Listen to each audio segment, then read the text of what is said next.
Raghunath, are you ready for this? What? The wisdom of the sages trainings that are going on. Where? At the Eco Village, the Govardhan Eco Village in India. Why? To totally transform your life spiritually. Who? You, me, Radha Swami's going to be there. Other great teachers are going to be there. Lots of cool people. How? You go to wisdomofthesages.com/events. You find all the information there. Haribo. Om Namo Bhagavate Vasudevaya. Om Namo Bhagavate Vasudevaya. Om Namo Bhagavate Vasudevaya.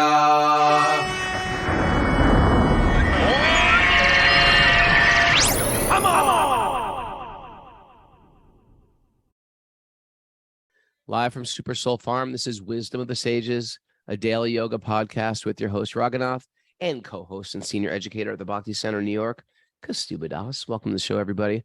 Welcome to Wednesday. It's Walk on Wednesday. And before we introduce our special guest, how are you, kṛṣṇa? How are you feeling? I'm feeling good. Feeling good? Yeah, and I noticed that you shaved. What's going on? Don't ask, man. It wasn't on purpose. It was one of those. I was getting What like did you do? I was getting like wolfies, you know, when your face gets all wolf-like on the side. So I was like, I know what I'll do.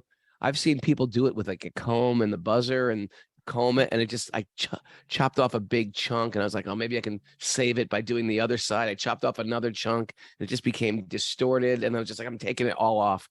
So I was like, whatever, big deal. I shaved my face, shaved my head. I got in the car driving Tarun to school. And I tell you, leave it to an 8-year-old to tell you the God honest truth. And he goes, Dad, you look so ugly without hair. You look so ugly. He goes, you got to keep some hair on you. All I have now is the hair on your body. That's what I kid you not. That's what he said to me. And I was like hurt. And then I did an interview. For some podcast with this lady that I used to teach yoga with like 20 years ago in Los Angeles, who has a podcast. And I'll post the link. Okay. Post it on Patreon. We can put that up. Yeah. Forget those non-Patreon people. Well, I mean, anyone could see it, but Yes, I'll post. But anyway, she goes, man, Raghunath, you haven't changed a bit. You look so young. I was like, thank you. I needed to hear that today. And then afterwards, I went to my settings and I was like, she was already sort of logged off. And I realized I have the touch up my appearance on my preferences. So I was like, oh, I get it. That was all sort of Photoshop preferences. You do look younger when you shave up. I'm gonna do it. Is a white kind of beard. I look like Pappy, Popeye's father. That's what I'm saying. You got to be old enough to remember who Pappy is. Poop deck Pappy. Yes, thank you. But anyway, Mara, any announcements before we bring on Doyal? Yes, we have a Bhakti Recovery Group meetings today at 1 and 9:30 p.m. Eastern Time. And the Bhakti Recovery Retreat is coming up at Super Soul Farm, October 4th through 7th, followed by the Wisdom of the Sages Retreat, October 7th through 9th. That's going to be a very good one. It's going to be good. And of course, January, the Wisdom of the Sages Retreat in India. Right before that, we're doing our Kirtan Academy. So you can literally sign up for both or sign up for the whole month with our 300-hour Bhakti Cultural Immersion. It's all on our website, Wisdom of the Sages.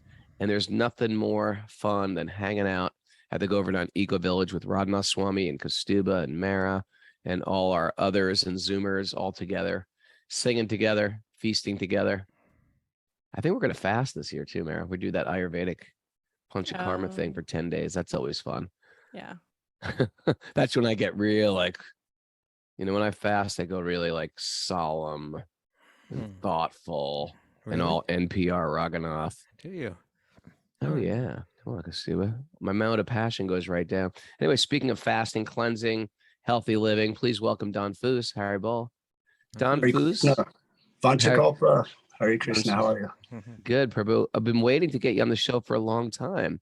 So I'm just going to read a little bio here. This is Don Foos, American-born, international recording artist. He's a personal trainer.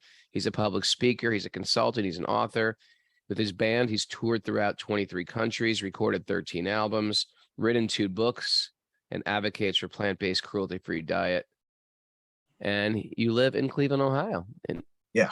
and he basically ran the temple in Ohio for 17 years. I didn't realize it was that long. No, hold it. What's the name of the band, Roga? Well, he has One- many bands. He has One Life All In is the main band right now. Okay. It's in France, Lyon, France. So I travel over there and record and tour and shoot videos and all kinds of stuff. Yeah, Okay. he's like an international hardcore guy.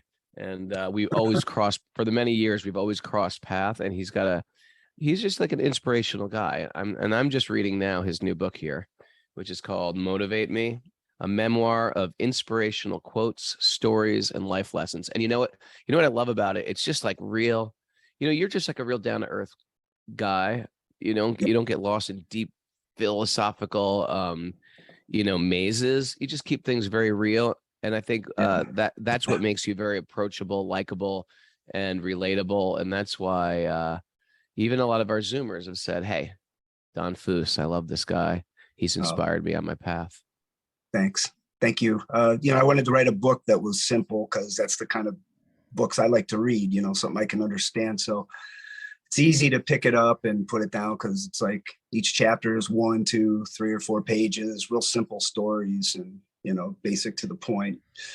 So there's a lot of quotes in there by Prabhupada. He's probably my biggest inspiration in my devotional life. And, it's my go-to for a lot of inspiration. Yeah. And, strangely enough, we've been having kirtan over here in the evening, and Mara was over yesterday and she was looking through your other book, and I forgot, because we just had a whole bunch of raw foods books out, and I said, "Oh yeah, I'm going to interview Doyle tomorrow." And but while she was looking through your what's it called, Raw Life? Raw Life, yeah. Raw Life, which is a raw food preparation class, which is a great book, by the way, too, if you're doing a raw food Thank you. diet. And so me and Mara were doing juice fasting too. What's that? There's a whole section on juice fasting, elixir crafting, and superfoods also.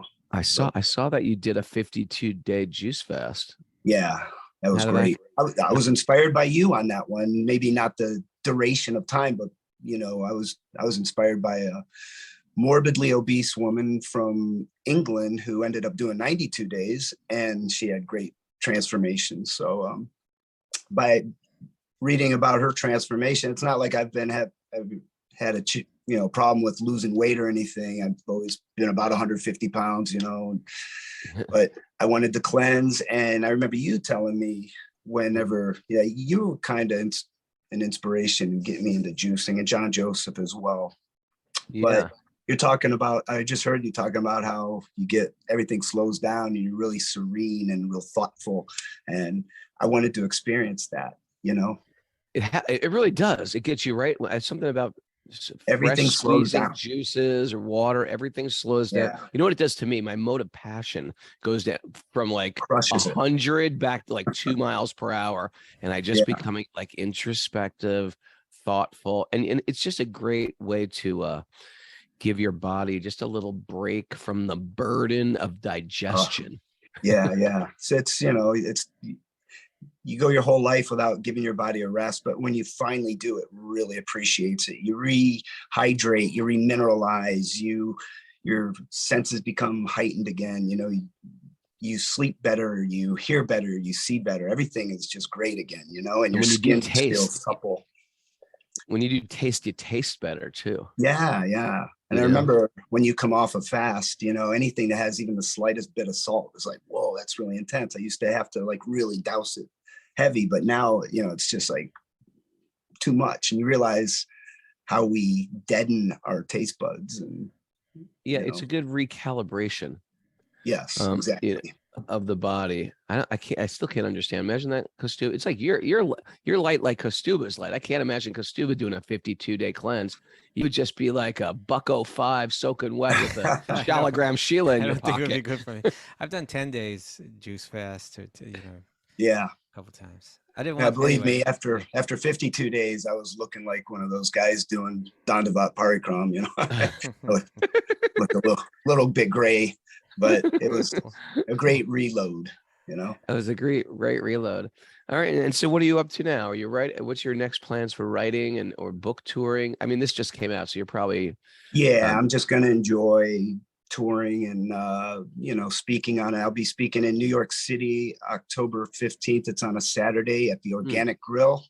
Oh yeah. That's at Those are guys 130, over there. 133 West 3rd Street. They That's moved. Balad. oh yeah. But- That's me and Yeah. Kostuba went there together, right? Yeah, but now they moved. They were on the east side. Now they're on the west side. Yeah, It's they're got- West 3rd now. Organic Grill, they support all the devotees and all the everybody. That guy. He Yeah, comes to and the kirtan sometimes What's too. his name again? Vlad. Vlad, That's yeah, it, Vlad, yeah. If you're in New York, or check out Organic Grill. yeah. And so And, October 15th, you're going to speak there?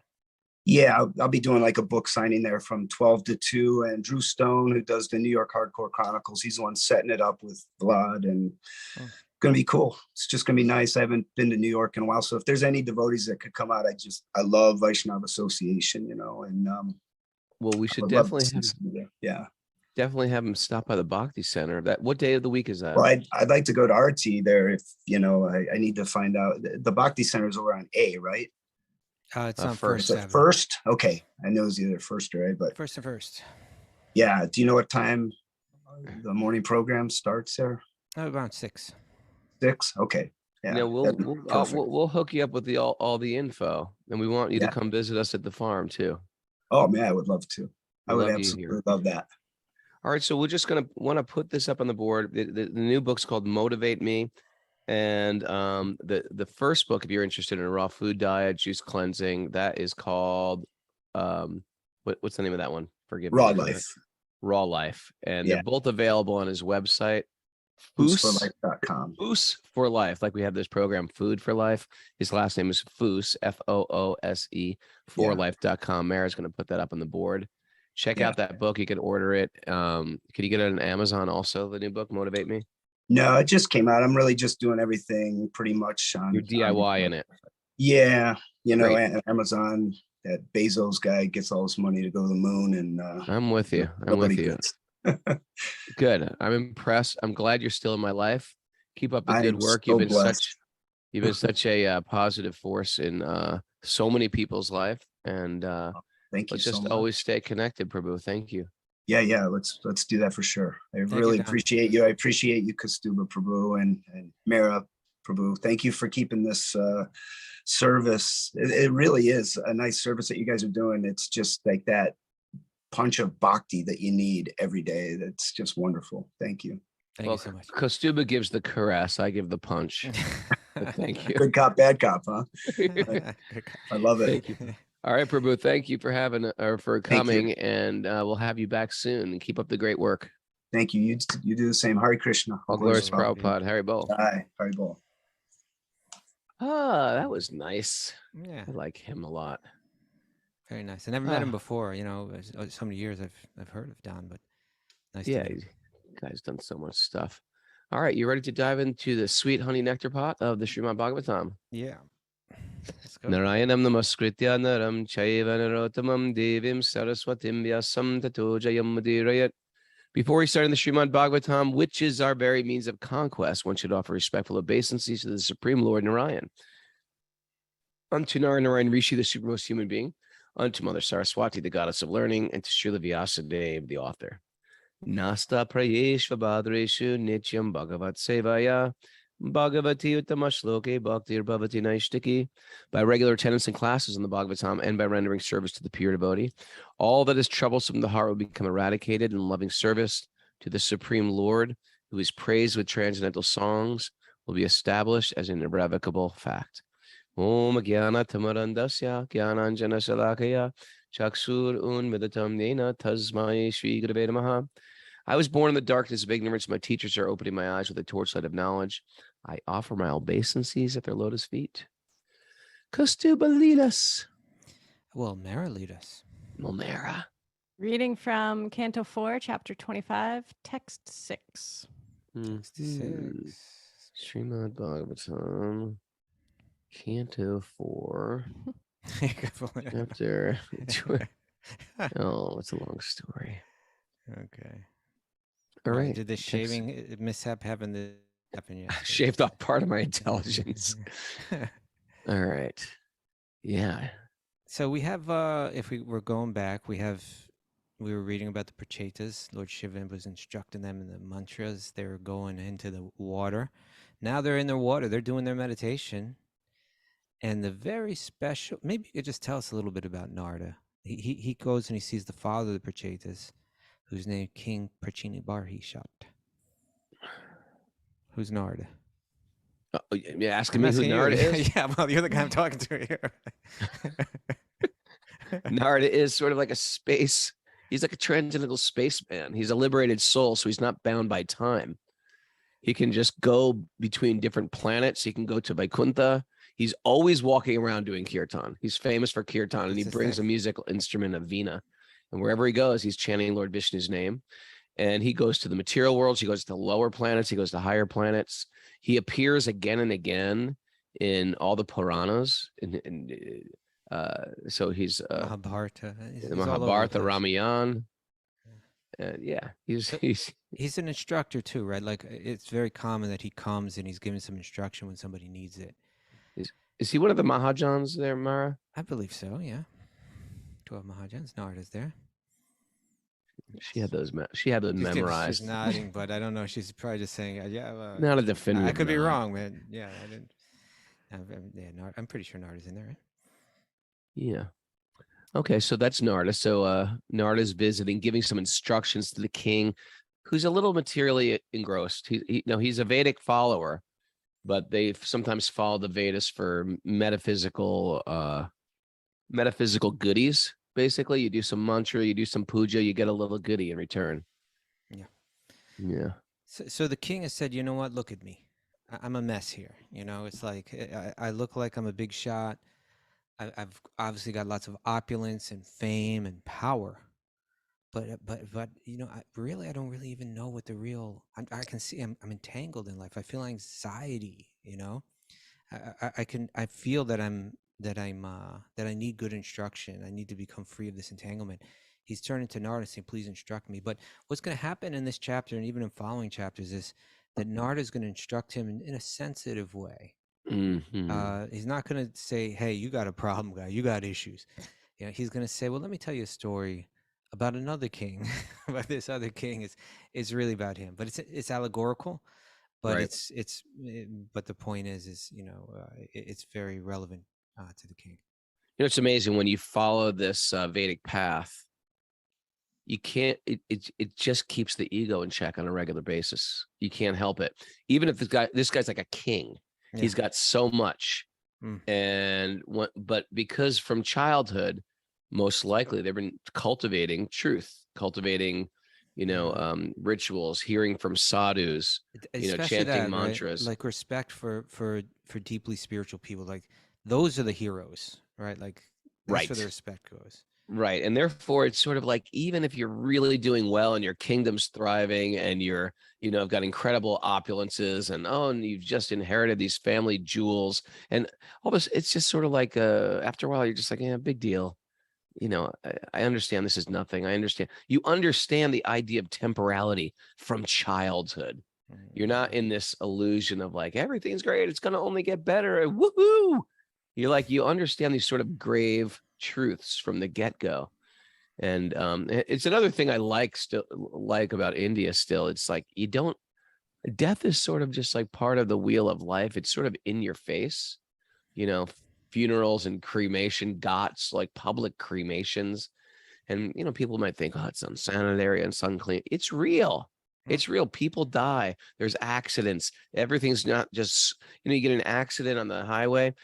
They sweep that thing up in 15 minutes. You never see death. You're hidden from it. If you ever do go to a hospital, you're almost in shock. Like, wow, all these people are sick and dying. It's all over the place. It's like everybody's dying. Yeah. Or if you're an EMT or if you're working in a hospital, if you're a doctor, it's really front in your face. Otherwise, we're really expert at compartmentalizing pain and shoving it somewhere. And of course, then social media adds a whole twist of like seeing the highlight reel of everybody's life. So I'm flicking through Instagram like, oh, she's having a great time. He's having a great time. There's Kostuba's feet lying on a beach. He's having a great time. I'm sick of that beach With a foot little photo. drink, with a drink. Or I book. call it the famous beach foot photos. Tahiti doesn't get better than this. It's like, and it's not real. It's just like, big deal. You're in Tahiti. There's your feet. I see. I get it. And it's really, it's like I'm taking a photo of it just sort of to capture it, but big deal. It also is temporary. And if I'm feeling some deep inherent pain or going through some struggle, I'm caught in by that illusion, those lying photographs, like everybody's having a great time except me.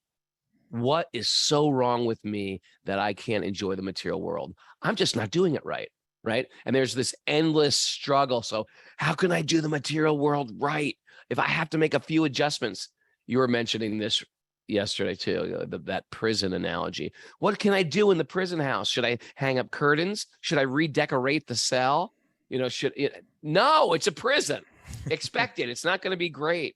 You have a toilet where everybody can see you publicly. Yes. It's like, it's a horrible place. Start working on your parole. Yeah, start working on your reformation of being, Yeah. and then we get out of prison.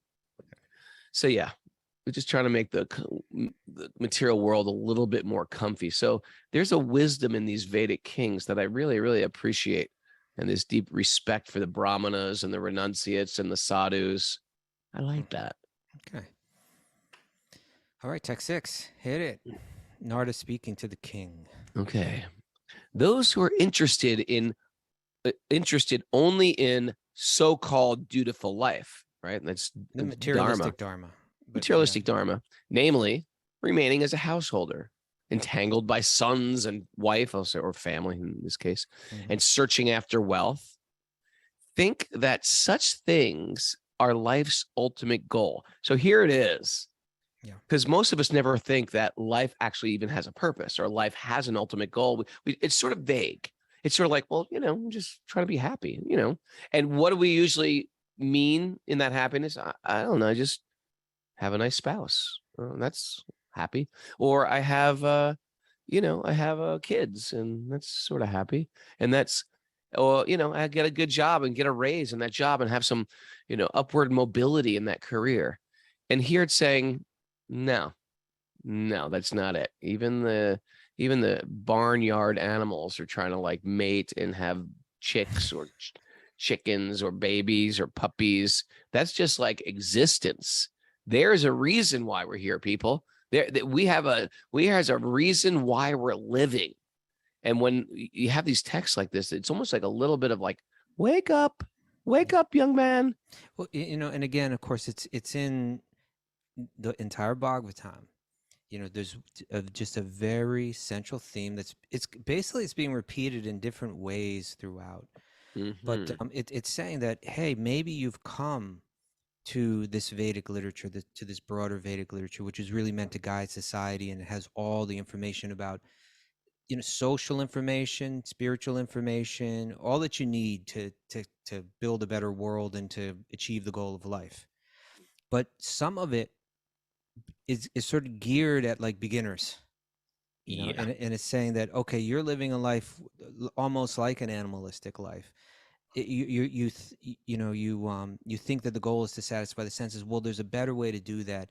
Let's start to recognize that there's higher powers. Let's start to show some gratitude and some appreciation. Let's start to live piously and care for one another and be kind, because karma's there. And so let's cultivate good karma rather than bad karma. And then those texts progress still further, and they say, you know what? Cultivating even good karma is not what a wise person does. A wise person realizes that I don't want to keep coming back and trying to enjoy this world, because the nature of this world is that with whatever pleasure there is, suffering comes with it. It's not really my home. It is a prison. It's meant to be transcended. And then, but then it's going to go, when we get to the Bhagavatam, it's going to say there's a much deeper purpose still than escaping the suffering, than just getting out of the prison. There's developing divine love. That's your nature. That's your full potential. That's actually dormant within you. And yoga is meant to bring that out. That's the very goal of life. So this entire book, like this verse that we're reading right now, where it's saying, the goal of life is not just to be so-called dutiful, to be following the Dharma as it's laid out in these earlier books.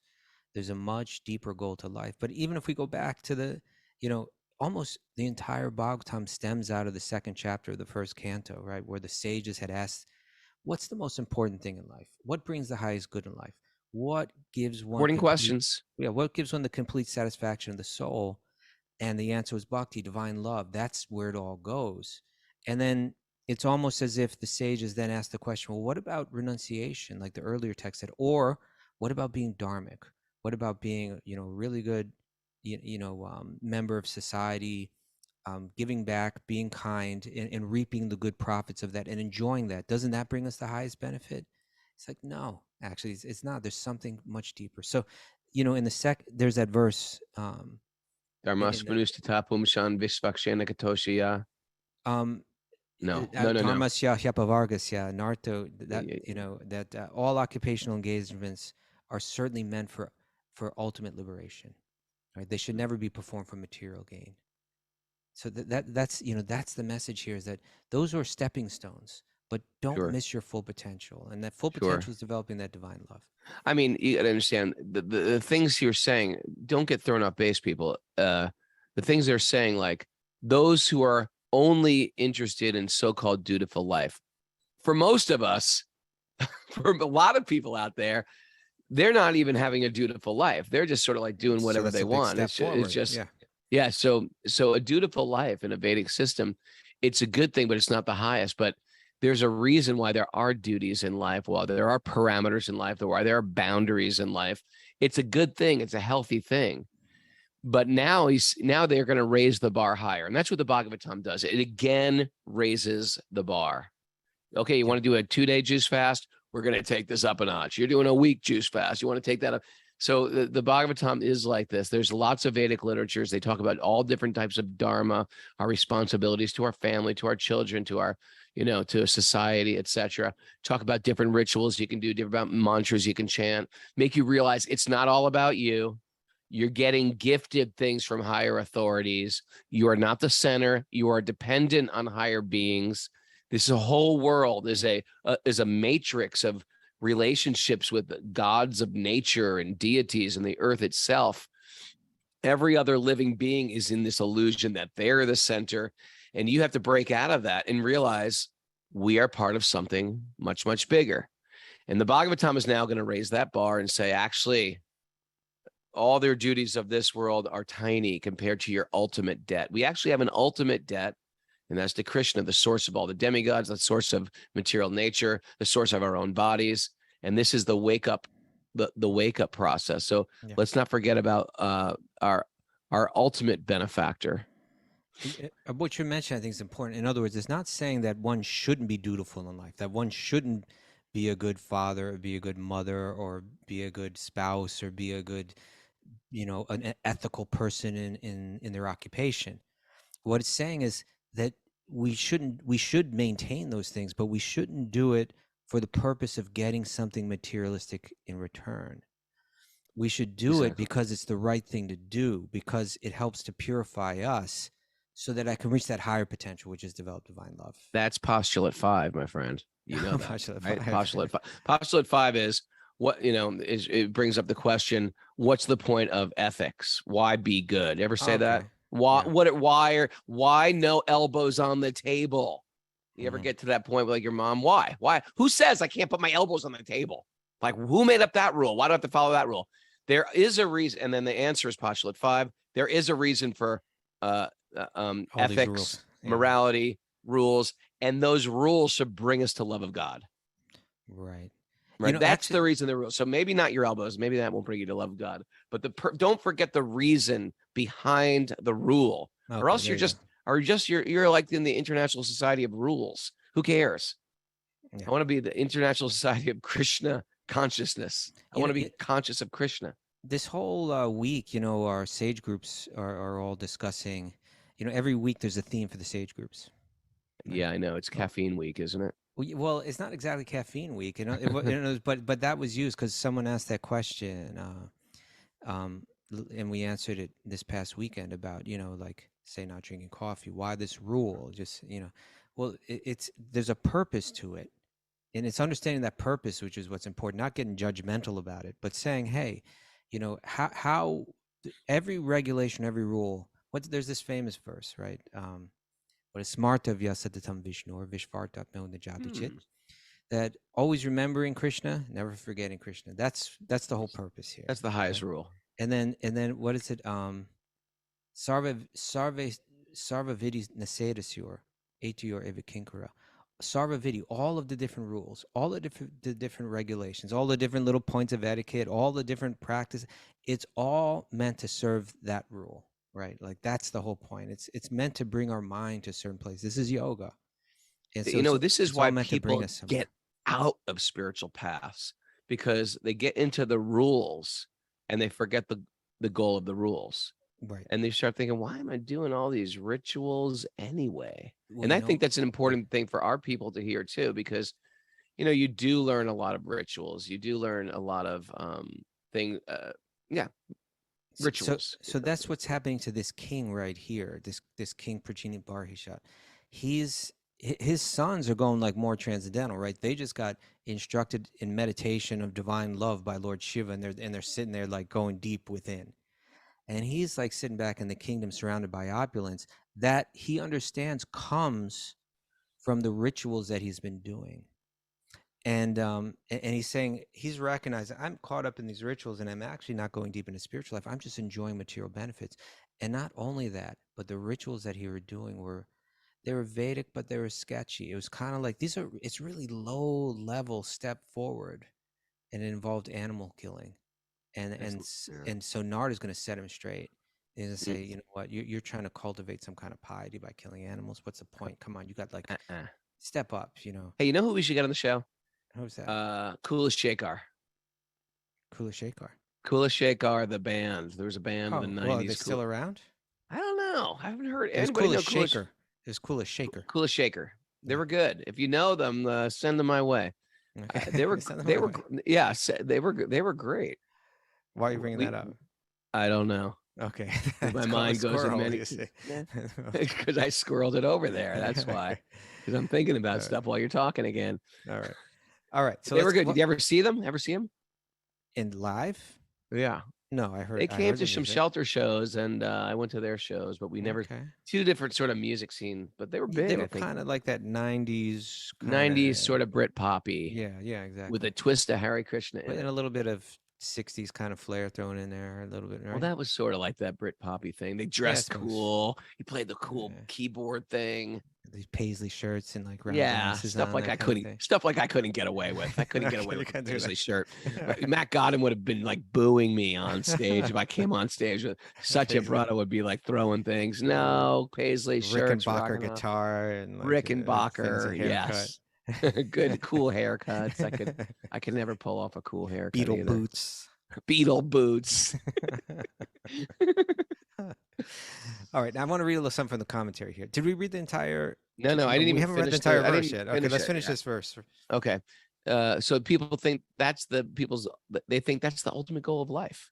Such people simply wander in different types of bodies throughout this material existence without finding out the ultimate goal of life. Forget about. I mean, we see that in this world. People just wander through this world like, she Mrs. Right, is he Mr. Right? Is this what I'm supposed to be doing with my life? Is that what we wander through careers, we wander through people, we wander through, living in different places, just wandering around. But here the Bhagavatam saying, actually, without understanding life's goal, they wander through different bodies, like lifetimes and lifetimes of just becoming lost. That's, well, Prabhupada's, there's a famous verse that when you hear this, it makes you think, right? This is from the commentary. Prabhupada writes, the words Brahmyan Sangsara Vart Masu are significant. In Chaitanya Charitamrita, Madhya Lila, 19:151. So that's the lengthy biography, this great work, a biography of Sri Chaitanya, but also kind of like a philosophical. It's a philosophical work as well. It's a cultural work. There's so much in it.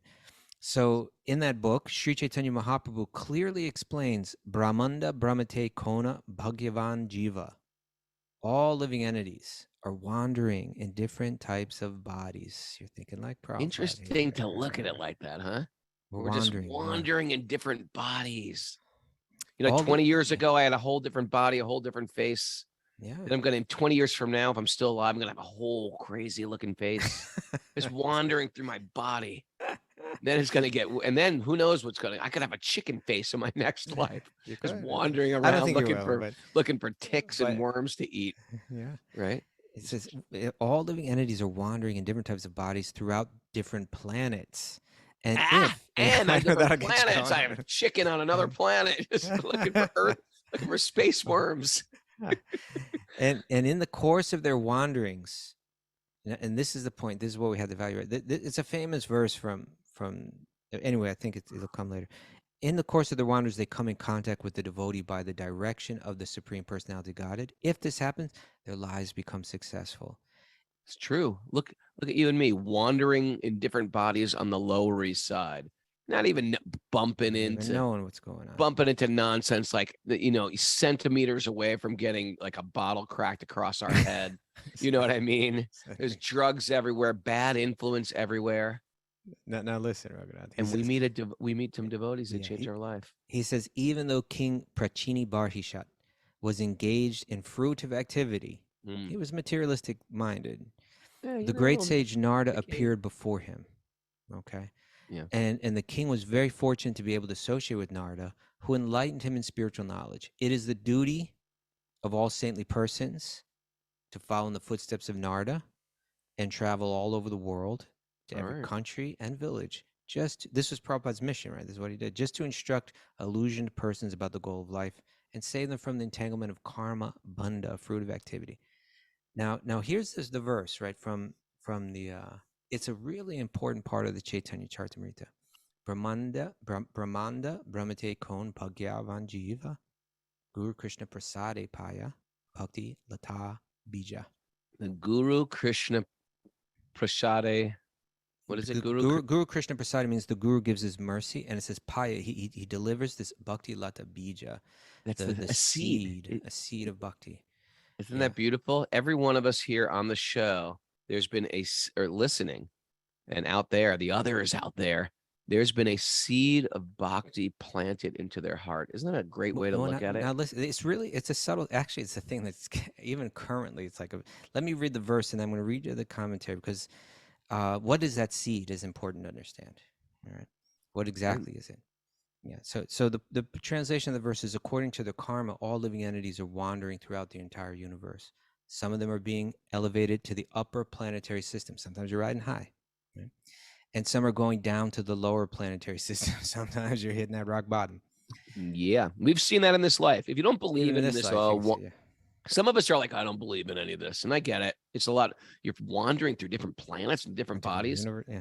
We've seen it in this life. Just believe the circle that we're in right now, the circle of life. We've had different bodies. Sometimes we've had a lot of money. Sometimes we've lost a lot of money. Sometimes we have different homes. We live in a great neighborhood. We live in a horrible neighborhood.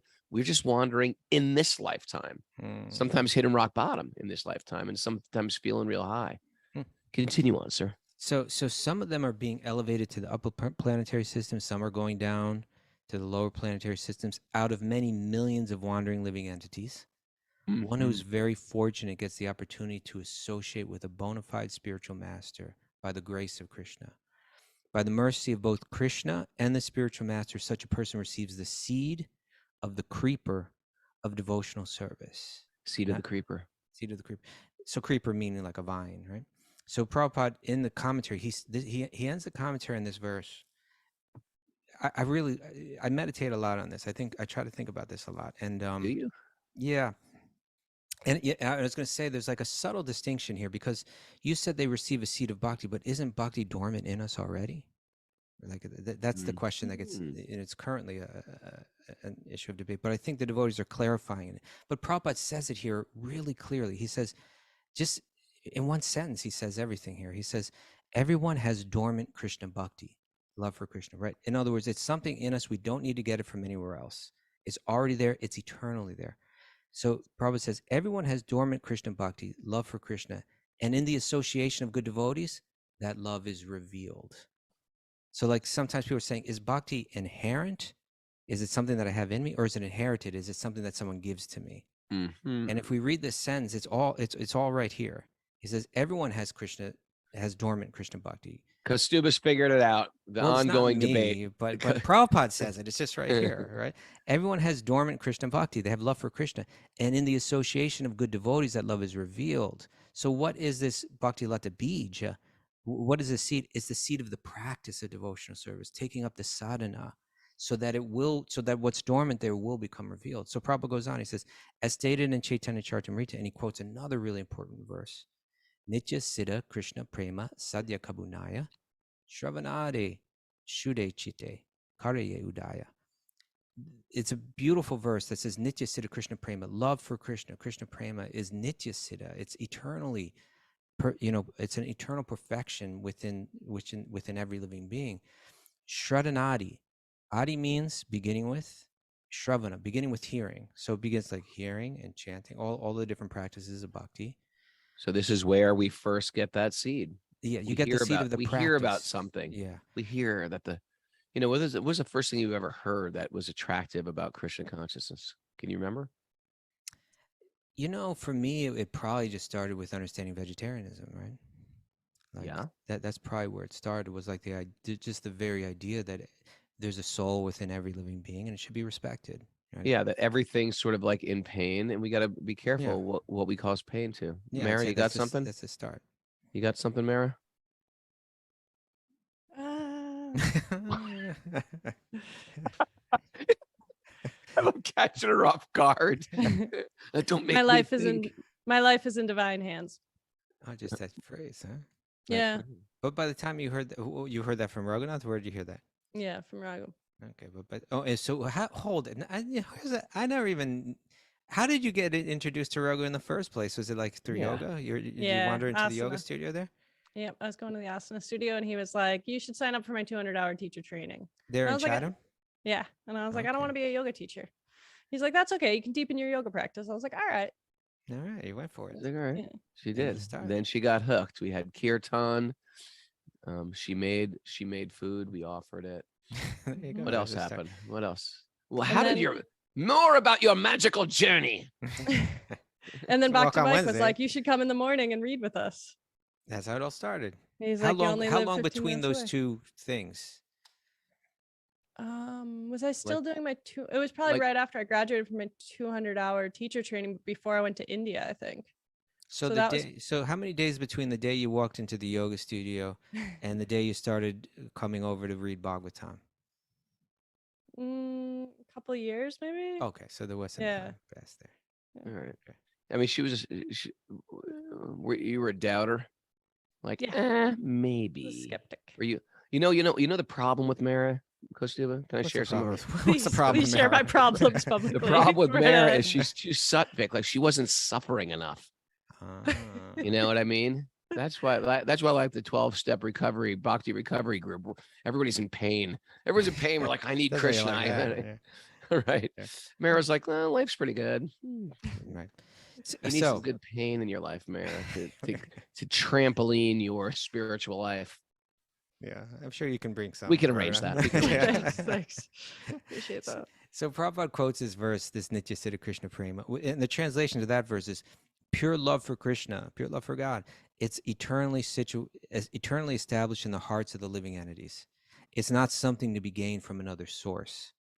But when the heart is purified by hearing and chanting, this love naturally awakens. We all have it in us. It's what do you call it, Raghunath? The pure soul theology? Pure soul theology. It's not even just pure soul. It's like pure love theology. It's like that the soul by nature has dormant love as its very nature existing within it eternally. It just has to arise in the practice of bhakti, the hearing, like we're doing right now, discussing these things, the chanting, diving deep into the mantras through kirtan, through japa, and all the other practices of bhakti. Through them, what's natural in us, what's dormant in us, what is our very nature, it arises like the sun arises, you know. So Prabhupada continues that commentary. He says, dormant devotional service to Krishna is within everyone. Simply by associating with devotees, hearing their good instructions, and chanting the Hare Krishna mantra, dormant love for Krishna is awakened. In this way, one acquires the seed of devotional service. So when he says the seed of devotional service there, he's saying the seed of the practice. When we say bhakti, right, it can mean two things, right? It can mean the practices of bhakti, or it can mean the perfection of bhakti, right? Like where it all ultimately leads. And bhakti is a unique yoga practice because the means and the end are the same. It's not like that in the other yoga practices, right? Like when you achieve the goal of Ashtanga yoga, you don't still keep doing pranayama and all. Those are like steps to get to a platform. In bhakti, the steps that you do are the same as what's done in perfection. If the practice is, for instance, hearing about Krishna, well, you look at the gopis. What are they doing all day? They're hearing about Krishna, right? Like in the spiritual realm. If the practice is chanting, the glories of Krishna, right? That's exactly what's going on in the spiritual realm too. It's like the means and the end are the same. So it's interesting. Like a brand new devotee, someone new to bhakti. If you say, "Hey, what's the goal of yoga?" They won't get into some long-winded explanation. They'll be like, "To always remember Krishna and never forget Krishna." And if you ask someone who's been practicing bhakti for 50 years, they'll be always remember Krishna, never forget Krishna. Yeah. And if they're in the spiritual world, it's always remember Krishna, never forget Krishna. It's really interesting. We from the get-go, you learn the essence. That's another thing about this path. From the get-go, from the very beginning, you get the essence is the same. Whether you've been doing it for a week, 20 weeks, 20 years, you're going to be doing the same thing. It's just going to be more refined, and you're going to become more peaceful because you're going to have less resistance in the mind. The mind actually just becomes a little bit more settled, a little bit more clear, a little bit more in tune. And thus we naturally click into the real self, which is a little bit more joyous than the joyous self covered by the mind. There you go. There you go. And so that's, let's think about it this way. We've been wandering, right? We wander and we don't know how long we've been wandering. It's really, we're meant to contemplate this, and then this opportunity comes somehow or other. We bump into someone and we begin to develop an interest that there's something beyond this. There's something more. There's something divine, that I am something divine, right? Like I think a lot of people struggle with that we think, we have our failures in life. We have relationships that break up, like even when we're talking about that kind of that picture of pious life, like, oh, well, I'll have a beautiful family, right? Well, maybe there's all kind of trouble in our family. Maybe there's some sort of failure in the family. Maybe there's tragedy in the family. Maybe there's disappointment in some way. We think, I'll find happiness and comfort through the pleasures of the home. These are pious ways of like, right. Like relatively pious ways, the pleasures of the home and so on. But maybe we run into problems with that. And in order to get those pleasures, there's so much business that we have to take up. And when we go into that business world, whatever it may be, there's fears, there's struggle, there's competition, there's envy, there's all kind of problems that we have. Sure. So it's, it becomes painful, and maybe we become disappointed in ourselves. Maybe we think, I thought that I would be a successful, happy person, but I'm not. I'm none of that. I'm useless. People really get down on themselves. They get very depressed. This is a pure soul theology. It's a pure love theology. Maybe that should be I like that. That's maybe that should be postulate. I was going to say maybe that should be postulate number 1, right? That like, okay, postulate 1. It's a pure love theology. It's pure love theology. I like that. That's who I am. I am. My very nature is pure love. That's how I'm designed. Like this is the point. It's so beautifully written about by the great sage who lived in the 19th century, Bhaktivinoda Thakur. He wrote a whole book called Jiva Dharma, which is kind of like it's a book like I suppose you could call it a novel. It's not, but it's not really like following like an intricate plot. But the point is, it's fictional characters speaking to each other, asking questions. Like sadhus living in holy places, and different people coming and asking different questions. And the book is called Jiva Dharma. The jiva, the dharma, the very essence of the jiva, of the soul.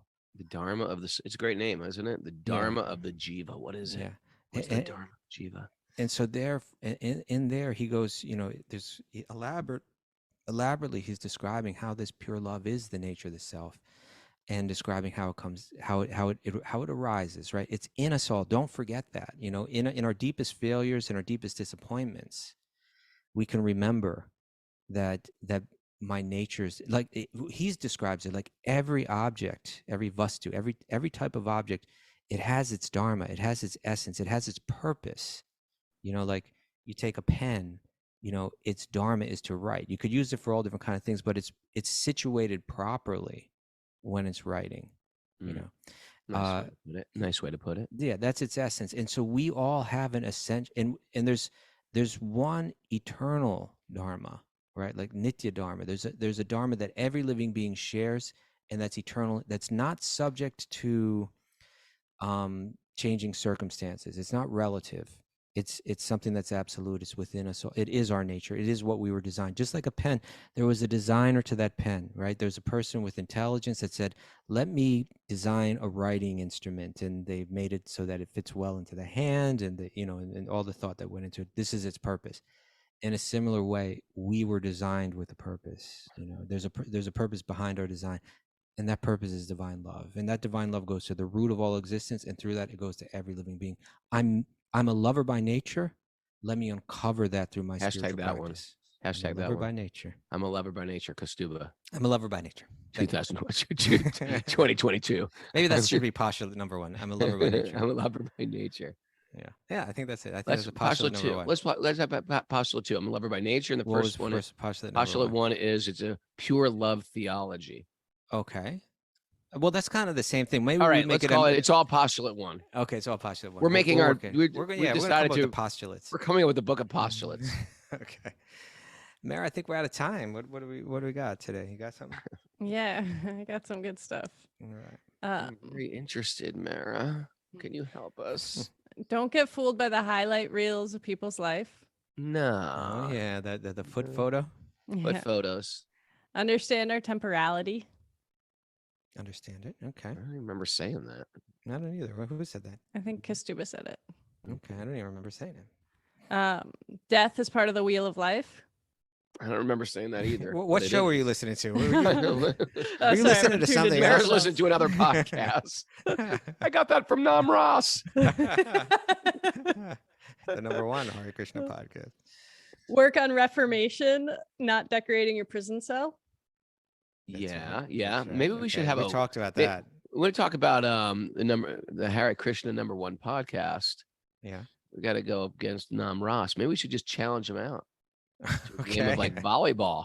Okay. So who's really volleyball. number 1? We'll see. We'll see who's number 1 podcast. Full potential is developing divine love. Oh, That's right. Bhagavatam raises the bar. yeah. You Oh, know yeah, it does. Yeah, from karma to jnana to bhakti. I got you. Our ultimate debt is to Krishna. Yep. No, We're no. in debt. Don't forget the reason behind the rule. Don't forget the Important. struggle. Don't forget the streets. Beach feet photos are temporary. Yeah. Yes. Yes. Beach feet And- photos are temporary. Your feet are temporary. It's hard to think of it like that, That's but your right. feet are temporary. And And don't be a chicken on another planet. don't be a chicken on another planet. Woo! Even on this planet. I wrote that one, Oh, come on. but it's true. You never know what. Like, imagine like finding out, like, oh, I didn't make it to human life. It's almost like you being cut from the varsity team. I'm on You're JV chicken this now. year. And I'm a chicken. I don't want to be a chicken. I have bigger plans for my life. It's like it's okay. Sorry. It's a short life. How long do It's a sh- chickens live? Not long because there's some. I mean, it's all about predators. Predators? There's predators out there. Okay, that's also not great news. That's not great news. And look what you're eating all day: bugs, worms, and you think they're delicious. You're like, oh, ticks. This is going to be great. A family of ticks. I'm going to eat that down. On this I can planet, they see. live 5 to 10 years. Chickens. Chickens? Thank you, Mara. Yeah, that's Perfect if with they're that. kept in a cage and protected. They may, You they know? may You be think you're gonna short. be a Baby wild chicks- chicken? Baby chicks get attacked all the time. I They think get Raghunath over- would be a wild chicken if he was a chicken. I'm a chicken hawk. Hey, everybody. Thanks for joining us. Oh, well, Matt's making a good point here. A chicken on a higher planet might have a much longer life. Yeah. Well, don't you think there's higher beings eating you? Up there? I would hope Yeah. not. I think they're Why- vegetarian up there. Yeah, wild chickens are 3 to 7 years. Who's wild chickens? Where are there wild chickens? They're out there, Raghunath. They're not all domesticated. They're not. I've never heard of a wild chicken. Have you heard of They'll a get funky taken chicken? down by a raccoon in a moment. By coyotes. It's true. Coyotes just take a lamb. Chickens originate in the jungle. You know what? That's one theory, Gopal Krishna. That's one theory. All right. Jungle fowl. The origins of agriculture. He's seen them out there. Feral chickens. Feral chickens. Look at this. They're guy. beautiful beings. We're wild chickens from Pittsburgh, Pennsylvania. Yeah. What about the funky chicken? You know that, Raghunath? Funky chicken. There's a dance, right? Yes, it was. Greg DeGaser knows the funky chicken. Got to be a tactical chicken, always on the defense. Yes. Big service to other. They eat ticks. Yeah. That's what your guinea fowl were doing around the. Yeah, they're the Maha tick eaters.